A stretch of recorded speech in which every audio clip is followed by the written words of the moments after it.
बिस्मिल्लाहिर्रहमानिर्रहीम इय्याक नअबुदु व इय्याक नस्तईन। मेरे पाकिस्तानियों, जब तक ये मेरे अल्फाज आप तक पहुंचेंगे, मुझे एक नाजायज केस के अंदर बंद कर दिया होगा।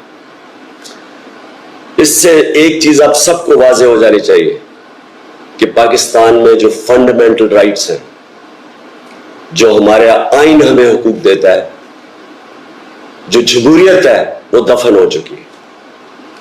और हो सकता है कि इसके बाद मुझे मौका ना मिले आपसे मुखातिब होने का, इसलिए मैं 2-3 बातें आपसे करना चाहता हूं आज। सबसे पहले, पाकिस्तान की जो कौम है वो मुझे 50 साल से जानती है। मैं पब्लिक में 50 साल से हूं। कभी मैंने ना पाकिस्तान के आइन के खिलाफ किया हूं, ना मैंने कभी पाकिस्तान का कानून तोड़ा है। और मेरी हमेशा, जब से सियासत में आया, मेरी हमेशा कोशिश हुई कि मैं जो भी अपनी जदोजहद करूं वो पुरअमन करूं, आइन जो मुझे हक देता है पुरअमन एहतजाज का, उसके बीच में रह के करूं। आज ये जो किया जा रहा है, ये इसलिए नहीं किया जा रहा कि मैंने कोई कानून तोड़ा है, ये सिर्फ इसलिए किया जा रहा है कि ये चाहते हैं कि मैं जो हकीकी आजादी की तहरीक है, इससे पीछे हटूं।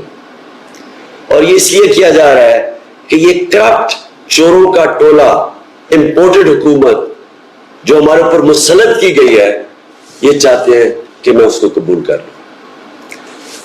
मैं आज आप सबसे अपील कर रहा हूं